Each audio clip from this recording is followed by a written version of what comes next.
دوم حکم تشریعی است. حکم تشریعی حلال و حرام ساختن، واجب و فرض ساختن. این کار کیست؟ کسی دیگر این کارا را قطعا کرده نمیتونه. نه یک چیز حلال نه یک چیز حرام. خب پیرای ما حلال و حرام میتونه، ملاهای ما خب بیخی واجبا و فرضا را ساقط کرده میتونه، اسقاط میکنه. قرآن کریم از سری پیسگک میده به یک گیله کلی چیزا را ساقط میتونه. اینه الله مکلف میکنه، مولا ساقط میکنه. پیر صاحب نکاح حلال است و میگه نه کمریش بسته کردی دختر دیگه شوهر گرفته نمیتونه. حلال حرام ساختن، حلال حرام ساختن. بله البته نظامات دو قسم است. یکی نظام تشریعی است. نظام تشریعی کلی و احکام الله متعال که بالای بندگانش قابل اجراست، این نظام تشریعی میگه. در این نظام تشریعی احد هم نه اختیار داره، نه شریک است، نه ساقط کرده میتونه، نه هیچ چیز هم نمیتونه. از او خاطر الله بندگان خدا مکلف کرده تا وقتی که توان داره، قدرت داره، نماز میخوانه به اشاره بخوانه، ساقط نمیشه. اما پیرای گمراه برآمده، مرید خدا میگه که تو در جای رسیدی، حالی نه روزه بگی او نه نماز بخوان، او تو اگه امرای زنان بشینی هیچ پروا نداره. چرا؟ نفسیت کشته شده خلاص. در نظام تشریعی الله کسی شریک نیست. این پیرا تبا کت مردم میای حالی پشتی سر. در واقعی خضر علیه السلام براتان میگم که یا چی دستایس داره. او یکی نظام اداری است. نظام اداری او که در تنظیم امور دولت کار داره. دولت قانون وضع میکنه برای تنظیم امور. مثلا ترافیک چه قسم بکنه؟ رفت به طرف دست راست باشه، خلاص دست راست بگیری، اینمی جاده است راست، اشاره سرخ برای استادن، زرد برای آماده شدن، سبز برای رفتن، خلاص قانون است وضع کرده، هیچ پروا نداره. درست است. این را امور اداری میگه. امور اداری در صورتی که تکر با شریعت نداشته باشه بالکل درست است، اما زمانی که تکر به شریعت پیدا کرد باز نادرست است. امور اداری چی رقم؟ اگر وقتی شاگردای مکتب مقرر میکنه از فلان ساعت تا فلان ساعت، بالکل درست گپ است، به خاطر که وقتی شاگردم ضایع نشه، استادم ضایع نشه. اما اگر وقت اینطور وقت مقرر کرد که وقت نماز است و کلی وقت نمازی شاگرد ختم میشه، از 12 بجه در مکتب میره و 4 بجه رخصت میشه، هیچ وقت برای نماز نداد. این تنظیم تکر با حکم چی داره؟ شریعت داره. بالکل نیست. نه به خاطر که شناخته شوه که شاگردای فلان مکتب است، فلان پانتون است، اینی رقم لباس بپوشه، بالکل درست است. خب اگر لباس اینطور لباس پوشیدی که حالی اعضایت چی میکنه؟ برجسته میسازه، تکر به حکم شریعت کرد نیست است. ایرا میگه امور اداری، اموری که اداری است تا زمان درست است که تکر به چی نداشته باشه؟ شریعت نداشته باشه. در امور اولی تشریعی اگر به رضا و رغبت قائل باشی که بله، به رضا و رغبت قائل باشی که اینمی امر تشریعی درست نیست، به رضا و رغبت خود کافر میشی. نعوذ بالله. کسی که انتقاد بکنه که شریعت ظلم کرده، چرا؟ حق سیاست را یک چند گرفته از بچه را دو چند، اوی به دل خود راضی است که من همی گپ میزنم، بالکل چیست؟ کافر است. دست دوست قطع شدن میگه کی ظلم است، چیست؟ به رضا و رغبت همی گپ میزنه. تعدد ازواج چی میکنه؟ بگه عقیده داره کی ظلم است، چی میشه؟ به رضا و رغبت گپ میزنه، کافر میشه. در حکم تشریعی قطعا امرای الله کسی شریک نیست و نه انتقاد کرده میتونه. در حکم اداری تا زمان باک نداره که مخالف چی نباشه؟ شریعت. تنظیم امور میکنیم. ما و شما ترجمه قرآن کریم از 5 تا 8 گرفتیم به خاطر از اینکه مردم در کار و روزگار خود رسیدگی بتانه. این برای تنظیم امر است، به خاطر که مستفید کلگی شوه، ترجمه برای کلگی شوه. این امر انتظامی است، بالکل درست است تا وقتی که ټکر با شریعت نداشته باشه. ولا یشرک فی حکمی، شریک نمی ساز الله متعال در حکم خود اگر تکوینی سگه تشریع احدا هیچ کسی را. واتلو ما اوحی الیک، تلاوت که پیغمبر علیه السلام آن چیزی که وحی کرده میشه الیک بسوی تو، من کتاب ربک، از کتاب پروردگارت. تلاوت دو معنا داره، بخوان پیغمبر علیه السلام، لیکن خواندن دو قسم است، تلفظ یکی تلفظی است یکی عملی. خواندن تلفظی هم بکو که در زبان است، خواندن عملی هم بکو که به اعضا است. یک معنا. واتلو پیروی کو ما از قرآن کریمی که وحی الیک وحی کرده شده بری تو، پیروی در تلاوت، پیروی در عمل، پیروی در تطبیق زندگی، کلش پیروی کو.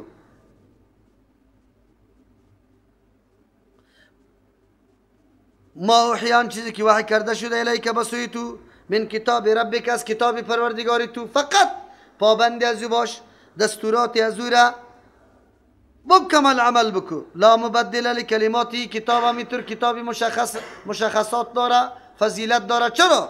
هیچ نوع تبدیل کننده برای کلماتی کتاب وجود نداره که کسی تغییر و تبدیل بکنه. ولن تجد من دونه ملتحدا، خود الله نکنه اگر پیروی قرآن نکردی، نعوذ بالله به احکامش عمل نکردی و امی قرآن کریم دستوری زندگی و آخرتت قرار ندادی، آلی دیگه در اینمی وقت الله خامخا تو را مؤاخذه میکنه، محاکمه میکنه. در وقتی نمی وقت محاکمه و مؤاخذه، ولن تجد من دونه تو نمیابی بغیر از الله متعال ملتحدا، پناهگاهی را غیر از الله متعال دیگه پناهگاه برای خود پیدا کرده نمیتونی. اگر الله گرفت کنه و محاکمه کنه تو را. واصبر نفسك مع الذين يدعون ربهم، بند کو نفس خدا، بند کو یعنی لازم بگی نفس خدا، مع الذین، امرای کسانی که یدعون ربهم طلب میکنه از پروردگار خود، بالغدات صبح و العشی، بیگا همیشه عاجزی به الله کرده رایست، از او طلب امداد میکنه. یریدون وجهه، که اراده داره وجه الله را، همون رقم که لایق شانی الله متعال است. ولا تعدو، نگردانی عیناک، توجه خدا، نظر خدا، عنهم، از اینمی مردمای مخلص. تريد زینة الحیات الدنیا، تو اراده داری رونق زندگی دنیا را. ولا تطع من اغفلنا، تابعداری نکنی از کسی که ما غفلت انداختیم، قلبه قلب ازور عن ذکرنا، از ذکر ما، واتبع هواه، تابع شده از خواهشات خود، و کان امره فرطا، هست تمام کارش از حد گذشته. تابعداری از اینطور کسا را نکنی. در ابن ماجه حدیث است، پیش پیغمبر علیه السلام اشراف قریش آمدن کلانا، از پیغمبر علیه السلام مطالبه کردن. چی مطالبه کردن؟ گفت ما خو قومیت هستیم، قابل قدر هستیم، لا اقل همی قدر خوب بکن که ما می آمدیم در مجلسی تو، امو مردمایی که از او بد میبریم که سابق غلامی ما بود و آلی در مقام عزت نشسته است، ما بد میبریم.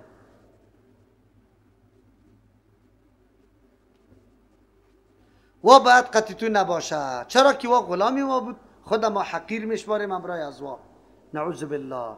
پیغمبر علیه السلام بنابر تقاضای بشریت و حرص زیادی که داشت برای ایمان آوردن اشراف قریش، قریب بود که این کار میلانش ای بود که ابی کار بکنه. چرا؟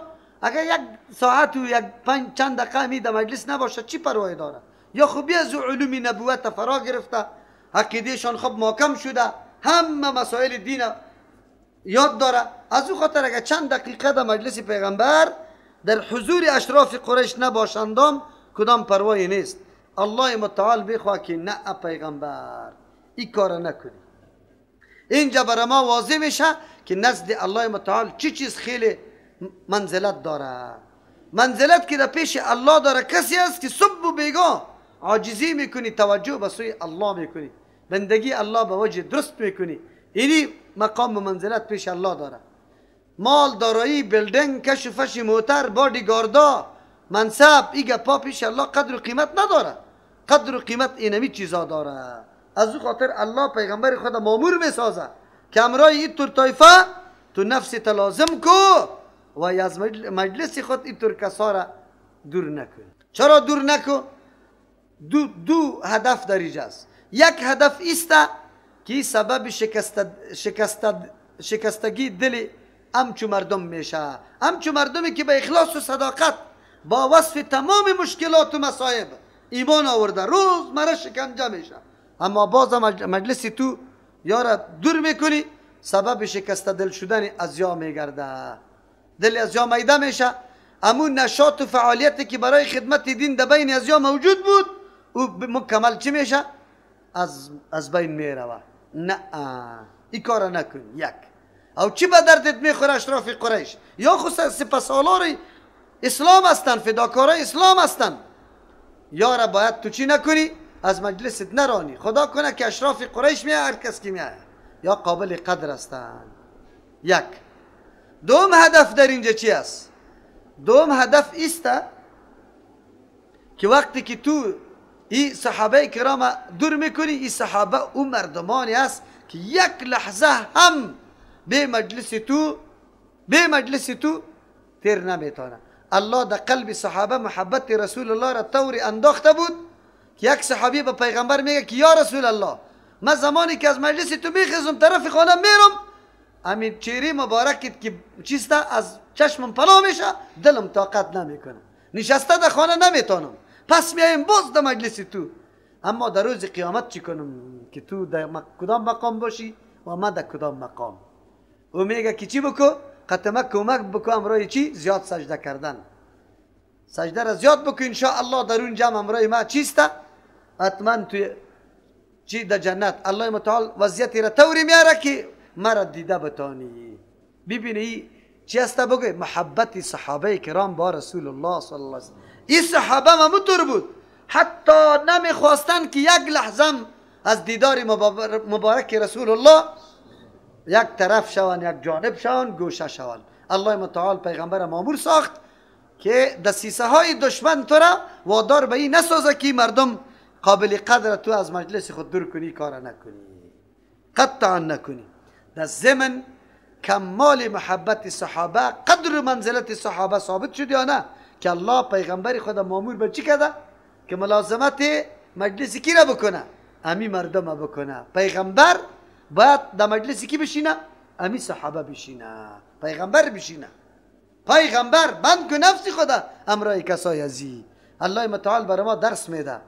سر و کار انسان، گشت و گذار انسان امرای کی باشه؟ مردمانی که واقعا بندگی الله را میکنه، در قلبش خشیت الله وجود داره، در دلش صمیمیت ایمان وجود داره، در دلش چیست؟ محبت با الله و رسول الله موجود است. اونطور مردم را ملازمت کردن، امرایش نشست و برخاست کردن بسیار ضرور است، بسیار ضرور است. چرا؟ اینطور مردم مورد رحمت الله متعال قرار میگیره، تو در زمین رحمت چی میشی؟ داخل میشی، در ضمنش داخل میشی. مغرورا و متکبرین حتی تا این اندازه را مغرور بدن که اینطور مردم ها باید در مجلس نباشه که ما بیاییم. نه، تخلیه کو برای ما، تخلیه کو برای ما. الله متعال در اونطور حالت آدم نرسانه. امروز کسایی که سردمداراست کلش بینمی مرض کبر چی شده؟ گرفتار شده. قطعا نمیخواه با مردمی غریب نشست و برخواستی داشته باشه، میخوان یا یک امتیازی علایده باشه. از همون خاطر رئیس بس، رئیس بس، رئیس برای مردم است، رئیس برای مردم است، پیش مردم بشینه، مردم قطار نشسته باشه بنوبت، پیردار اونجا نباشه که تو برو تو نرو. هر کس میه بنوبت همون جامعه ده قطار شده، هیچ کس بگو مشکلی تا پیش شده میره، مشکلی خدا میگه عریضیش بررس چی میکنه. نه ضرورت به چی است؟ اوجا تیل تنگو میباشه، اوجا گپایی میباشه که اینه او چی است؟ رئیس 2 ساعت در تشناب است، باز بعد از او جلسه داره، جلسه است، بعد از او ملاقات داره. و برادر تو رئیس بستی، اگر ملاقاتی کسی را میپذیری در ساعتی رسمی نه، ملاقات در خانیت بپذیر در وقت علایده، در وقت رسمی نه. اینی خیانت است، اینی ظلم است. چرا که مردم مراجعین اونجا استاد برات باقی مانده، کارش بند است و تو قطع جنابی وکیل صاحب، جنابی آجی صاحب چی داری؟ بگه ملاقات داری. او هم آمده به خاطر چی؟ که نواسه مرا یک بست چی کو شامل کن. حالی به خاطری از او حالا چای طلب میکنی، کیک طلب میکنی، یک ساعت خود خراب کرده به خاطر از او بازم می بالله قسم قرآن نخواندنی مردم. این مردم کم نیسته، در این وقتا وظیفه نگیره. اگر گرفتی کل حقوقی وظیفه را بشناسی، وگرنه تباه میشی، تباه میشی. به طور باید نباشه. گپ در کجا آمد؟ مردمی که چیست مقرب از پیش الله متعال، او مردم ملازمتش ضروری است. امرای طور مردم باید سر کار داشته باشی. الله متعال پیغمبر خدا مامور بسازه. واصبر نفسک مع الذین، بند کن نفسی خدا همراه کسانی که یدعون ربهم. چه خصوصیت ها داره؟ اول خصوصیتشان طلب از الله خود میکنه، موحدین است، از قبرها از چیست باباها نمیکنه. یکی بالغدات والعشی، صبح و بیگا مسلمانای موسمی نیست که تنها در رمضان تراویح میخوانه، دیگه باز هیچ نماز جماعت نمیشناسه. یا صبح و بیگا مداوم از الله متعال طلب دعا میکنه، یعنی عبادت الله را میکنه. عبادت برای چی میکنه؟ برای که مردم یارا خوب ببینه، مردم خوب برش بگویه. به این خاطر نه، یریدون وجهه، اراده داره روی الله متعال. امو رقم که لایق کشانی کیست؟ در این آیت روی برای الله ثابت شده، لیکن امو رقم که لایق کشانی الله است. قیاس سری مخلوق نمیشه. تاویل ماویل در نادرست است. عقیده اهل سنت والجماعت سلف است که تاویل نشود. ولا تعد عیناک، نگردانی نظری تا توجهات خدا عنهم، از این مردما. این مردم قابل توجه است. الله متعال نمیگه که تنها امرای از یا تو نفسی تا بند بکن، بلکه توجهی تا مراقبتت برای سری از یا باشه. این مردما مردم است، مخلص است. مردم مخلص ولو که مالدار نباشه، زوردار نباشه، بسیار به دردت میخوره، در موقعش به دردت میخوره. نکنی که او زوردارا را در قصیش نشو. تريد زینت الحیات الدنیا، تو اراده داری رونق زندگی دنیا را. همون مردمایی که رونق زندگی دنیاش برابر است او قطعت بشینه؟ نه. ولا تطع من اغفلنا، الله متعال میگه اطاعت نکو، پیروی نکو من از او کسی که اغفلنا قلبه، که ما غافل کردیم قلب زوره، عن ذکرنا، از یادی ما در قلبش نمیآید. الله چرا غافل کرده دیگه؟ چی بدی عزیزته؟ الله قلب وقتی غافل میکنه که قلب اسباب غفلت تو آماده بسازی، اسباب غفلت آماده بسازی، خامخا قلبت غافل میشه. غفلت دو قسم است، یکی محمود است یکی مذموم. غفلت محمود کی را میگه؟ غفلت محمود او را میگه که چیزی که بری تو ربط نداره، خودت در او چیسته داخل نکردن، مشغول نکردن. الله متعال در مورد او زنانی که پاک دامن است او را میگه که در موردش جستجو تلاش نکو که چی رقم است، جستجو کده رایستی. نه، خود غافل پرتو. زن پاک دامن است، عفیف است، مؤمن است، در دنبال از این نشو که چی طور است چی طور نیست. نه، خلاص چی میکنیش؟ این غفلت محمود است. یکی غفلت مذموم است. غفلت مذموم کی را میگه؟ در امور دینی خود غافل کردن، بے خبر از دین خبر نداری، این غفلت میگه. الله متعال میگه کسی که قلبش غافل است، الله را یاد نمیکنه، پیروی از او را نکنی که از ذکر ما قلبش غافل است. پیر صاحبا از این آیت دلیل میگیره که این مردما قلبایشان از ذکر چی هست؟ غافل است. این بیچارگکا ذکر چی را میگه؟ که همی سینهش چی بزنه؟ بگه پرش بکنه. ایره یا ایسته که در جذبه به او لنگید یک طرف لول خودی چار پلاق دیگه طرف بیفتی، ایره ذکر میگه. این ذکر نیست. معنای ذکر یاد بودن الله متعال است. معنای یاد بودن چیست؟ تنها در زبان نی که الله الله الله بگوی. یاد بودن ایسته که ما آلی در موتر سوار میشم چی باید بگویم؟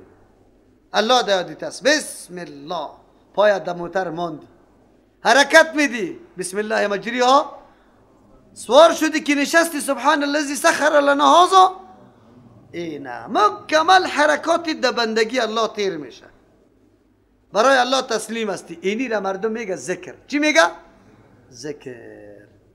ذکر است. سودای دکانی تا همینطور گرفتی اونجا میدی، میتونی که یک چیزی ای را فریب بدی. کی در یادیت است؟ الله متعال. هیچ کسی وجود ندارد در باغ رفته خواب آبی یخ سرد روان سخت تشنیر روزه شده ای کسی هم نمیبینه تا با مجردی که پرخمی آب دمی دستت گرفتی کی یادت میاد الله میپرتیشه اینی را میگه ذکر. اینی چی میگه؟ بله لازم قطعی مناسب قطعی ذکر زبانی هم است. خود ذکر زبانی برای خود طریقه داره. اینطور نامده که پیغمبر الله الله الله الله الله این را گفته باشه باز هو باز اف اینطوری گپا نامده. این ذکر نیست، این توهین ذکر است، این تحقیر ذکر است. ذکر و نماز که به طریقی کی آمده باشه؟ رسول الله سبحان الله والحمد لله ولا اله الا الله والله اکبر لا اله الا الله وحده لا شریک له یا حی یا قیوم یا ذا الجلال والاکرام.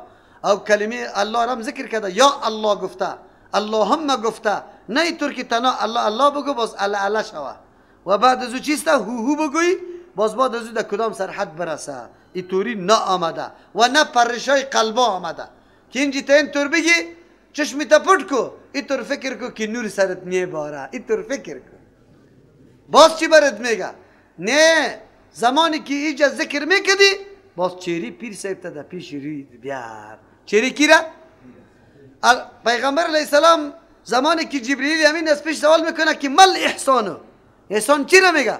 پیغمبر علیه السلام میگه تعبد ربک کانک که عبادتی الله را بکنی مثل که الله را میبینی. الله را میبینی فیلم تکن تراه فانه یراک. الله خود را میبینه. او اینجا پیر صاحب بریدی خود چی میگه؟ زمانی که ذکر عبادت است یا دیگه چیز؟ دیگه عبادت که میکردی چهره پیری تا بگی اینطور مردم قابل پیرویسته. خلاف پیغمبر کار کرده رو است و تو هنوز هم میره قیوم زمان هم باز میگی برش. عجیب است. این گپ سخت غلط است. چی گفته؟ در خواب هم چیزی میبینی میگه. پیغمبر به صحابی گفته که در خواب چیزی رو من ببینه. معلوم شد که چیسته؟ شیطان است. شیطان معذف میسازه که شو در خوابش بیاید. باز در خوابش چی رقم میاد؟ از لر میفتی، از کو میفتی، در دریا غرق میشی. چی میکنه؟ پیر صاحب چهرش میاد برات میگه که بده دستی تا و ما آواز بده. آواز میدی تو را نجات میده. اینه تو را نجات میده. صراحتاً گفته یک مرید برای من قصه کرد که من شو وقت میرفتم از خانقاه گفتم که آقا صاحب علی من که شو میرم اگه کدام تکلیف در را پیش شوه گفت وای بچه ما بجانی آقا من پیر برای چی است؟ پیر برای چی است؟ آقایت برای چی است؟ من آواز بده میرسم.